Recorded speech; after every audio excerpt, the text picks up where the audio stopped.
ಎಲ್ಲ FA1 ಎಕ್ಸಾಮ್ಗೋಸ್ಕರ preparation ಮಾಡ್ತಿರುವಂಥ ಎಲ್ಲ 9ನೇ ತರಗತಿ 9th ವಿದ್ಯಾರ್ಥಿಗಳಿಗೆ ನಮ್ಮೊಂದು ಯೂಟ್ಯೂಬ್ ಚಾನಲ್ಗೆ ಸ್ವಾಗತ ಅಂತ ಹೇಳ್ತಾ, ತುಂಬ ವಿದ್ಯಾರ್ಥಿಗಳು ಕೇಳ್ತಾ ಇದ್ದಾರೆ. FA1 ಎಕ್ಸಾಮ್ಗೆ ಸಂಬಂಧಪಟ್ಟಿದಂತೆ ಕ್ವಶನ್ ಪೇಪರ್ನ ಅಪ್ಲೋಡ್ ಮಾಡಿ ಮ್ಯಾಥ್ಸ್ ಎಕ್ಸಾಮ್ಗೆ ಸಂಬಂಧಪಟ್ಟಿದಂತೆ ಅಂತ.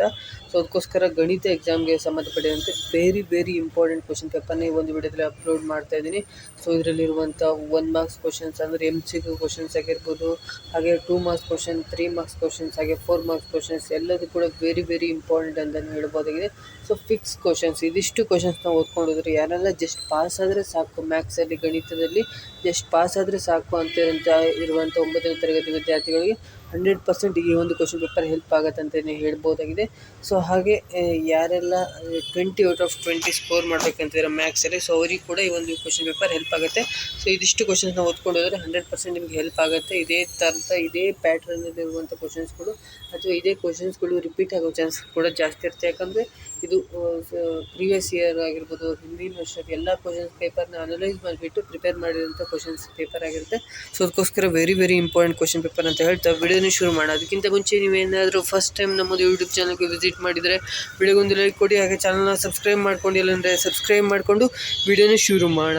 ಮೊದಲನೇದಾಗಿ ಇಲ್ಲಿ ನೋಡ್ಬೋದು ಗಣಿತ ಎಕ್ಸಾಮ್. ಅಂಕ 20 ಮಾರ್ಕ್ಸ್ ಸಿಗುತ್ತೆ, 45 ಮಿನಿಟ್ಸ್ ಕೊಟ್ಟಿರ್ತಾರೆ. ಮೊದಲನೇ ರೂಪಾಂತರ ಅಂದರೆ FA1 ಎಕ್ಸಾಮ್ ಅಂತ. ಇಲ್ಲಿ ನೋಡ್ಬೋದು 1x3 ಅಂದರೆ 3 MCQ ಕ್ವಶನ್ಸ್ನ ಕೊಟ್ಟಿರ್ತಾರೆ, 1x3 ಅಂತ. ನೋಡ್ತಾ ಇರ್ಬೋದು ಇಲ್ಲಿ 1x3 3 MCQ ಅಂದರೆ ಬಹು ಆಯ್ಕೆ ಪ್ರಶ್ನೆಗಳು. ಸರಿಯಾದ ಉತ್ತರವನ್ನು ಆರಿಸಿ ಬರೀರಿ ಅಂತ ಇರ್ತಾರೆ. ಈ ಕೆಳಗಿನವುಗಳಲ್ಲಿ ಅಭಾಗಲಬ್ಧ ಸಂಖ್ಯೆಯು ಡ್ಯಾಶ್ ಅಂತ ಕೇಳಿದ್ದಾರೆ. ಇದರಲ್ಲಿ ಯಾವುದು ಕರೆಕ್ಟು ಅನ್ನೋದನ್ನು ಆನ್ಸರ್ನ ಬರೀಬೇಕಾಗುತ್ತೆ. ಆನ್ಸರ್ನ ನಿಮಗೆ ಲಾಸ್ಟಿಗೆ ಇಲ್ಲೇ ಇದೆ. ಆನ್ಸರ್ನ ನಿಮಗೆ ತೋರಿಸ್ತಾ ಇದ್ದೀನಲ್ಲ, ಆನ್ಸರ್ ಇಲ್ಲೇ ಇದೆ. ಆನ್ಸರ್ನ ತಗೋಣ. ಫಸ್ಟ್ನೇ ಕ್ವಶನ್ಗೆ ಆನ್ಸರ್ ಬಂದುಬಿಟ್ಟು 13D ಅನ್ನೋದು ಸರಿಯಾಗಿರುತ್ತೆ. ನಿಮಗೆ ಲಾಸ್ಟಿಗೆ ಆನ್ಸರ್ ಎಲ್ಲದಕ್ಕೂ ಆನ್ಸರ್ನ ತೋರಿಸ್ತೀನಿ, ನೀವು ಟೆನ್ಷನ್ ಮಾಡ್ಕೊಂಡು ಹೋಗಬೇಡಿ ಈಗಲೇ.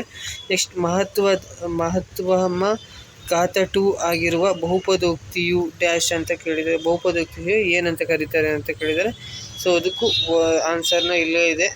ವರ್ಗ ಬಹುಪದೋಕ್ತಿ ಅಂತ ಕರೀತಾರೆ. ಆನ್ಸರ್ನ ಇದನ್ನು ಬರೀಬೇಕಾಗುತ್ತೆ, ಬಿ ಆಪ್ಷನ್ನ ಬರೀಬೇಕಾಗುತ್ತೆ ನೀವು. ವರ್ಗ ಬಹುಪದೋಕ್ತಿ ಇದ್ರ ಮೇಲೆ ಕ್ವಶನ್ ಬಂದೇ ಬರುತ್ತೆ. ಇಂಪಾರ್ಟೆಂಟ್ ಕ್ವಶನ್ ಇದು. ನೆಕ್ಸ್ಟ್ ಎಕ್ಸ್ ಅಕ್ಷದ ಮೇಲಿನ ಎಲ್ಲ ಬಿಂದುಗಳು y ನಿರ್ದೇಶಾಂಕಗಳು ಡ್ಯಾಶ್ ಅಂತ ಕೇಳಿದ್ದಾರೆ. ಏನಾಗಿರುತ್ತೆ ಅಂತ 0. ಡಿ ಆಪ್ಷನ್ ಕರೆಕ್ಟ್ ಆಗಿರುತ್ತೆ. 0 ಅನ್ನೋದು ಕರೆಕ್ಟ್ ಆನ್ಸರ್ ಆಗಿರುತ್ತೆ. ಕರೆಕ್ಟಾಗಿ ನೋಡ್ಬೋದು ನೀವು ಆನ್ಸರು. 3 ಕ್ವಶನಿಗೂ ಆನ್ಸರ್ ಇಲ್ಲೇ ಇದೆ. ಉತ್ತರ ಡಿ ಅನ್ನೋದು ಕರೆಕ್ಟ್ ಆನ್ಸರ್ ಆಗಿರುತ್ತೆ. ನೆಕ್ಸ್ಟ್ ನೋಡೋದಾದರೆ, ನೆಕ್ಸ್ಟ್ ಕೆಳಗಿನ ಪ್ರಶ್ನೆಗಳಿಗೆ ಉತ್ತರಿಸಿ 1x3 ಅಂದರೆ 1 ಮಾರ್ಕ್ಸಿಂದು 3 ಕ್ವಶನ್ಸ್ನ ಕೊಟ್ಟಿರ್ತಾರೆ. 3 ಕ್ವಶನಿಗೂ ಆನ್ಸರ್ನ ಮಾಡಬೇಕಾಗುತ್ತೆ. ಒಂದೊಂದು ಸೆಂಟೆನ್ಸಲ್ಲಿ ಆನ್ಸರ್ನ ಮಾಡೋದಿರುತ್ತೆ. ಬಟ್ ಕ್ಯಾಲ್ಕುಲೇಷನ್ ಸ್ವಲ್ಪ ಜಾಸ್ತಿನೇ ಇರುತ್ತೆ. ನೆಕ್ಸ್ಟ್ 6√5 ಅನ್ನು 2√5 ಗುಣಿಸಿ ಅಂತ ಕೇಳಿದ್ದಾರೆ. ಇದಕ್ಕೆ ಆನ್ಸರ್ನ ಲಾಸ್ಟಿಗೆ ತೋರಿಸ್ತೀನಿ, ನೀವು ಟೆನ್ಷನ್ ಮಾಡ್ಕೊಂಡು ಹೋಗ್ಬಿಡಿ. ನೆಕ್ಸ್ಟ್ ಶೇಷ ಪ್ರಮೇಯದ ಹೇಳಿಕೆಯನ್ನು ಬರೀರಿ ಅಂತ ಕೇಳಿದ್ದಾರೆ.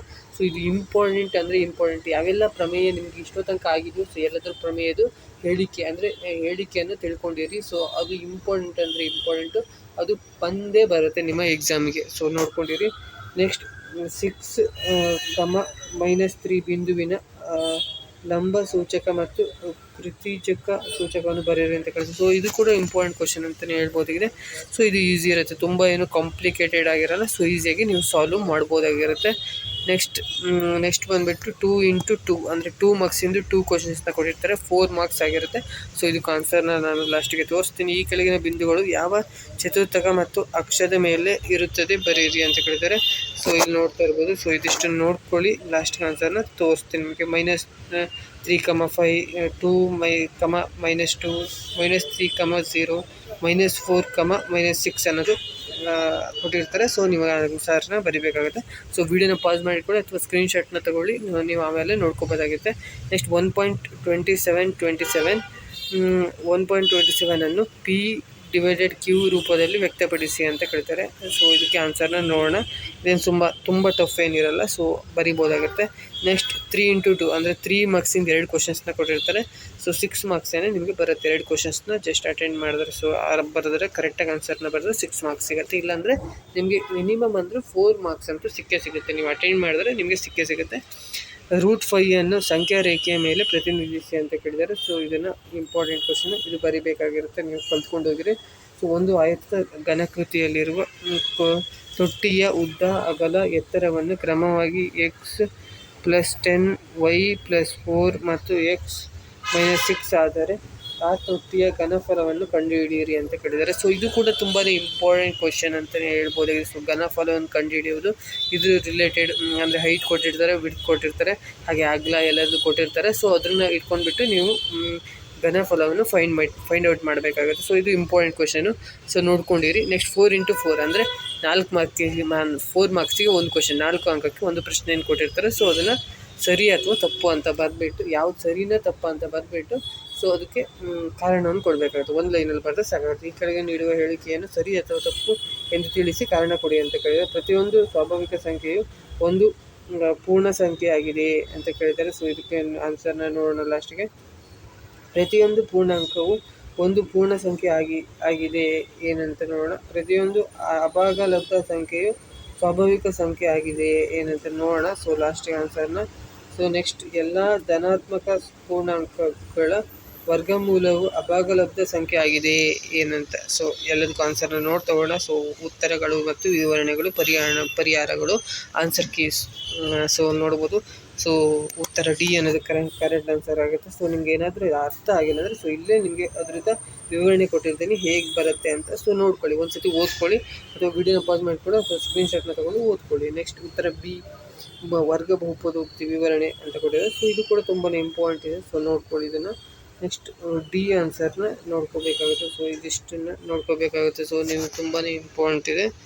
ನೆಕ್ಸ್ಟ್ ನೆಕ್ಸ್ಟ್ 1 ಮಾರ್ಕ್ಸ್ ಕ್ವಶನ್ಸ್ ಇರುತ್ತೆ, 1 ಅಂಕದ ಪ್ರಶ್ನೆಗಳು.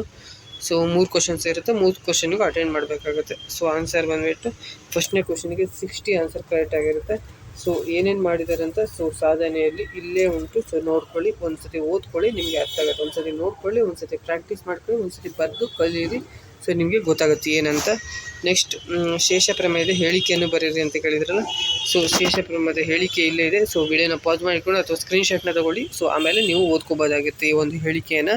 ಸೊ ತುಂಬಾ ಇಂಪಾರ್ಟೆಂಟ್ ಹೇಳಿಕೆ ಅಂತಲೇ ಹೇಳ್ಬೋದಾಗಿದೆ. ಸೊ ಇದು ಬರುವ ಚಾನ್ಸಸ್ ತುಂಬಾ ಜಾಸ್ತಿ ಇದೆ ನಿಮ್ಮ 9th FA1 ಎಕ್ಸಾಮಲ್ಲಿ.